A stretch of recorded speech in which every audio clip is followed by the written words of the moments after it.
Hey coaches, many of you are thinking about masterminds. Should you start a mastermind? How do you start a mastermind? What would you share? What would you charge for it? We're going to talk about 5 things in this video on how to facilitate a mastermind.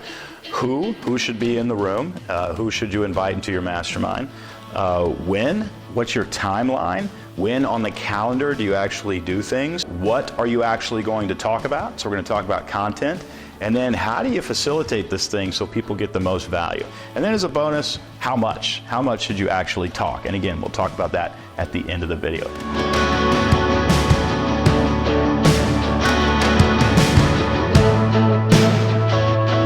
A lot of coaches are wondering whether they should do a mastermind, and I think you should. I think it's a great source of revenue. It's another great coaching product that you can create. But you're probably wondering, do I have the content? Can I speak for 2 straight days? Can I do it again 3 months later? Can I do it every month on a Zoom for 90 minutes? Yes, you can. So let me actually walk you through how I do my mastermind. I do a mastermind. Right now, the price on my mastermind is $20,000 a person per year. We have about 35 people in it. We're going to grow that to 50 and probably cap it. And then we will start a second mastermind and grow that one to 50 and so forth and so on. So, you know, it's lucrative, but even better than a coaching product, it offers tremendous value to everybody who is involved. And by the way, I offer your money back. If you don't get, you know, $20,000 worth of value at it, I'll write you a check. And I've never had to write that check because there's so much value to being in a room with other entrepreneurs, other thought leaders, and I'll get into that in a second, with me looking at your website, giving you specific instructions on what I think you should do. A mastermind is a great way to do it. Another great thing is a mastermind is a great way to sort of truncate your coaching and save you a ton of time. If you have 20 people in your mastermind, that's 20 hours every other week that you would be on a Zoom call, and instead it's 1 hour every month that you're on a Zoom call, and then the way I do it, 4 2-day get-togethers a year. So let me go through how I do my mastermind, and maybe you're going to get some ideas. The first thing you want to think about is who's going to be in your mastermind, who you're going to invite. And there are basically 3 main levels of mastermind, categories of demographics that you want to think about. The first is actually size specific, the size of the business. If you put somebody with a $250,000 business in a mastermind with a $100 million business, the person who has the $250,000 business is going to be in a candy store. I mean, they're going to love it. They're going to be so inspired. And the person in the $100 million business is going to feel like they just paid you a bunch of money to mentor somebody. So you actually don't want to do very much of that. It's going to be very tempting for you to do it. Don't do it. People who are in $10 million businesses want to be with other people who are in $10 million businesses. Startups often want to be with somebody who's already succeeded, but you might put a couple in there and give them a discount because they're coaches or whatever. But I would actually just avoid it. You are the person who knows how to get them to 5 and 10 million. So put those sort of $250,000 businesses all together. Basically sub-million is a mastermind demographic. 1 to 5 is a mastermind demographic. 5 to about 20, and then above 20. Those are the demographics, and you want to kind of put them in the right categories because they're going to get the most out of it. They're going to have the same questions, the same concerns, the same problems, you know, all that kind of stuff. That's one. Another is industry specific. I have 2 friends who have a mastermind. It's a membership community mastermind, and it's only owners of car washes. That's it. That's the only people they deal with are people who own car washes. My guess is they're making 7 figures off of that mastermind because everybody who owns a car wash has the same questions about growing their car wash, and they get to be in an extremely efficient conversation that's not dealing with how you get kids to go to the dentist and how do you grow a dental practice, or it's industry specific, and there are people who are very drawn to industry specific. I even have a mastermind. It's not my mastermind. It belongs to Mike Michalowicz, who's a good friend of mine, but I host it every year. It's called Author for Authors. This year it'll be 50 New York Times best-selling business authors. Find me a room in the world where 50 New York Times best-selling business authors are sitting down talking to each other. Not speaking, not performing, they're just talking to each other about how to sell more books and how to have more influence. That room doesn't exist in the entire world. So you tell me what you think that room is worth. what those people would pay to be in there. That is industry specific. What I do is 4 in-person meetings a year that are a day and a half. So on the off months, when you don't have a live in-person thing, that's 8 months out of the year, you're going to do a 90-minute Zoom call. So 4 in-person day and a half sessions and 8 90-minute Zoom sessions. Plus, you want a Slack channel, some way that they can all communicate with each other, and you can also chime in and give feedback that's open 24/7. So that's going to be the kind of what you need to do to make that work. There are plenty of people who do it differently. They only do it on Zoom. They only do it in person. Some people do it every other week. Some people do it once a month. We do once a month, either in person or on a Zoom call. So you can figure that out. You want to get that schedule down, though, before you launch your mastermind. You want to know kind of what that schedule is and what format, because that's going to be a major question that people have. How do you actually facilitate this thing? What are some things that you need to think about? Before we get to content, let's just talk about basic hospitality. Don't forget this. This is a huge one. You want to do a call before the mastermind starts, and you just want to set expectations. Here's what the time is going to look like. Here's what the facility looks like. Little things like, hey, if the room is cold, tell ladies to bring a coat or a sweater or something like that. Let's talk about how you actually facilitate a session, or how you facilitate the content creation. What are you going to talk about? If you're one of our Business Made Simple flight plan, small business flight plan certified coaches at Coach Builder, the way you would do that is you would take the entire mastermind through all 6 parts of the business: leadership, marketing, sales, product optimization, overhead and management, and cash flow. If you're one of our certified coaches, I actually give you a keynote deck that you can click through that takes you through all of the framework. That keynote deck is north of 250 slides. I mean, it is a truckload of great, fantastic content. And you don't want to speed through it. You actually want to take all year to get through it, because it takes very little content to get that room talking. And if they're talking to each other and you're giving them feedback on their questions, they are getting extreme value. One of the mistakes I made when I first started in this business is I thought in order for them to get value, I needed to be talking. And then we got some feedback that just said, we'd love more small group time. And I thought, are you kidding me? You're going to pay me that much money to ask a question and then put a 10-minute timer on the television and let you guys talk to each other? Absolutely. They get enormous value from that.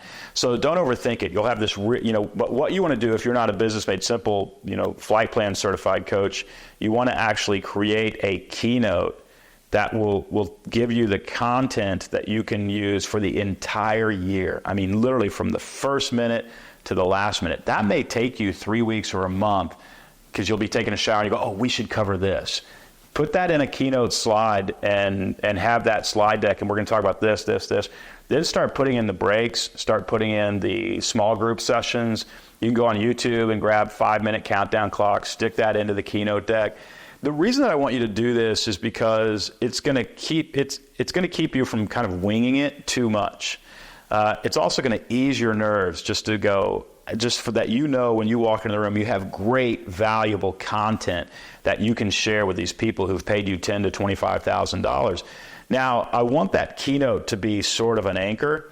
I want it to be the kite string for you, but you're free to be the kite. You're free to kind of wander and take 10 more minutes here or 15 more minutes here, or break into a small group here, or, hey, I don't feel like we really nailed that one. Let's actually, after lunch, we're going to come back and do it again. All you're really doing is pushing back the rest of the content further into the year. So if you don't get through the content in 1 year, guess what? Everybody can re-up and and keep going. But I want you to create that very long 150, 200, 250 slide keynote deck so that you know what you're going to talk about. And again, if you are a member at Coach Builder and certified by Business Made Simple's flight plan, small business flight plan, I've got that keynote deck for you. And even the certification teaches you how to click through the keynote. So all that is taken care of for you. All right, let's talk about how to deliver each session. This is just a formula for how to do that. You want to open up every new session or every new starting point. If you're introducing, if we're going from marketing to sales, for example, you want to open up with a good, strong 5-7 minutes on the problem as it relates to sales, or the problems as it relates to sales. You want to open up every coaching session with a bombardment of here's what's really hard to nail about this, and here's what your frustrations are, and here's what's painful.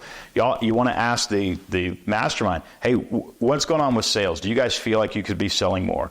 What are your problems? And they're going to come back and say, well, my sales team doesn't know how to close sales. We can't find a good salesperson, on and on. Make a list of those things so that you can actually, give people valuable answers on that stuff. But the bottom line is every session starts with a problem. You define the problem that we are trying to solve. If you go up and say, hey, let's talk about sales. Here's a great way to close sales. You miss an opportunity to hook that audience and give them incredible value. Whenever you start with the problem, you've heard me say this before if you've listened to me talk, whenever you start with the problem, you increase the value of the solution. And the more you agitate that problem, the more they feel the problem, the more they identify with the problem, the more urgency starts breeding in the room that makes people go, okay, how are we going to solve this? How are we going to solve this? And then you give them the solution. They're like, wow, there's a giant exhale. So that's, in a session, you want that pattern. Problem, problem, problem, solution. Problem, problem, problem, solution. And they're going to feel like they got enormous value out of that. So you want to start with 5 minutes on the problem. You're clicking through the keynote. So the keynote's going to start with the problem. And then it's going to get into some sort of framework on how to solve the problem. We're going to use this formula when we write follow-up emails, for instance. After you meet with a client or talk to a client on the phone, this is the formula. Then you want to have them practice writing whatever that follow-up email is as an example exercise.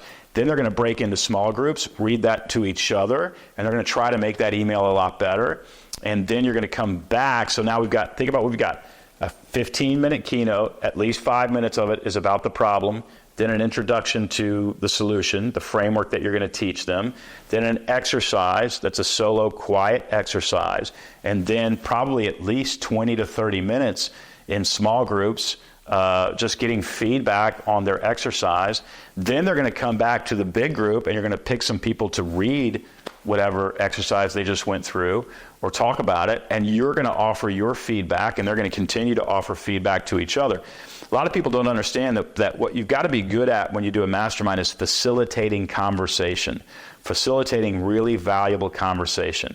The value is in the room. It's not all you. The value's in the room, but you got to tease it out of them. And you got to remember things like, hey, remember you guys did a 30% increase on sales last year. Will you tell us how you did that to the rest of the group? Those are the sort of questions that you want to ask and tease value out of the room. Then you can also do, after your 15-minute keynote, introduce the exercise, small group to make the exercise better, and then large group to discuss, and then you move on to the next framework after that. You want to do that a good bit of the time. Then you want to break it up occasionally, and here's how you break it up. There's two really great ways to break it up. One is you hot seat somebody. That is, you actually take a business owner, you put them in a stool, and you just say, hey, what are the 3 things that are most concerning for you? Let them explain those one at a time and say, well, hiring and finding good talent is my big concern. And then you open it up to the rest of the room to give feedback on that. Here's what I would do if I were you. And that's what you want to say to the group. Here's what I would do if I were you, is how you start every statement to the person who's being hot seated. Now, if you have 10 people in your group, you can do 2 hot seats for those 2-day in-person things. That means it's going to take the year to get through 8 of them, and it's going to take an additional quarter to get through all 10. So everybody's kind of looking for their turn, and that makes them stick around because they know that value is coming. You can also hot seat somebody on a 90-minute Zoom, but it's not as good as doing it in person. So I'd save those hot seats for in person. The other thing that you can bring in is guest speakers. If you have anybody who's built a company that would be inspiring, anybody who's semi-celebrity or something like that, I've gone and spoken at plenty of people's masterminds just to support their mastermind and really enjoy it. It's fun to walk into a community of people who really like each other and spend time together and offer value to them and kind of be adopted into those little masterminds. It's really, really great. But if you can get a guest speaker in, you probably just need one per in-person session, and then maybe one or two of those Zooms could be a 30-minute guest speaker followed by the guest speaker exits, and you do a 60-minute exercise in that Zoom call. But guest speakers and hot seats are a great way to break up the monotony. All right, to summarize it all, we talked about who should be in the room, the different demographics. We talked about when should you put these things on the calendar? Every month and 4 times a year, quarterly. You want to do it in person. That's just how I do mine. You want to talk about we did talk about what sort of content. You want to create that giant keynote. Again, if you're one of our Coach Builder community coaches and you have the Business Made Simple Small Business Flight Plan certification, we've got that keynote deck for you, all 250 slides ready to go. And then how do you actually facilitate these things? How do you facilitate a session so that people get the most value? We talked about that. Finally, let's talk about how much you should actually charge. How much money can you charge for this? Bottom barrel basic price would be $10,000 a year. That's bottom end. I wouldn't charge any less than $10,000. If you charge $5,000 for your mastermind, you're going to get a bunch of people in the room you don't want in the room. They're not committed. People will walk away from $5,000 if they feel like the food wasn't good enough. If it's $10,000, they're going to stick around and get their money out of it. So you want to at least do $10,000. That's a basic kind of cattle call mastermind. I am starting a mastermind. Invitation to anybody is $10,000. I think you go to $25,000 if you get into sort of elite revenue categories. If you've got to be above $10 million in your top line revenue, from 10 to 25 million. Find me a room that's full of people who run a $10 to $25 million company who are talking to each other. The only rooms that exist where that's happening are masterminds. So my family, nobody in my family runs a company like that. Can't find anybody at church who runs a company like that. None of my fishing buddies run a company like that. I got to go find that, and a mastermind is a great place to find that. That's a rare room, so now you've got scarcity of supply, and then you can charge a premium for that. I think, if you're dealing with folks who are in a very specific demographic, let's say they're running companies north of $100 million, you could probably charge $50,000 for that mastermind. By the way, with the exact same formula. Day and a half, 4 times a year, 90 minutes on Zoom every month that you're not in person. That's a $50,000 easy expenditure. The number one question those people are going to have is who else is in the room. Because really, when they say who else is in the room, don't think they're being snobby. What they're saying is who's teaching. Because everybody's going to teach each other. And by the way, the more elite those demographics get, the less they want to hear from you. And the more they want to hear from each other, because they don't ever get in a room with people who are doing what they're doing, struggling with what they're struggling with, and get good feedback from them. So, you might start with a $10,000 mastermind, figure out your demographic for your 25, and then keep heading toward, as you see people, keep heading toward your ability to do a $50,000 mastermind. All right, so let's talk about what we covered. Who is in the room? How are you going to structure it? What are you going to do? How are you going to execute both hospitality and content? And then what do you charge? Those are the categories that you need to think about if you're going to create a mastermind. But I literally just laid out a little mini masterclass for you on how to do it. Now you got to take action. And the action I want you to take, there's two things I want you to take. One, I want you to think about what demographic that you're offering this mastermind to, and I want you to lay out that keynote. I want you to start putting that keynote together, have somebody else design it, but just go slide by slide and start taking notes using a keynote deck on what you will go through. Once you get to 50 and 70 slides, you'll start realizing, oh my gosh, this is an enormous amount of very valuable content. Don't forget, though, that they're not there to hear from you. They're there to hear from each other and to get feedback from each other. They're depending on you to facilitate a fantastic conversation. With that, Mastermind is a fantastic coaching product. Strongly recommend that every coach has one. It's a great way to get a group of people in a room. It's a great way to find a community that you're going to love and enjoy being with, and man, do they get value from each other. It's a great product. All right, coaches, go do it.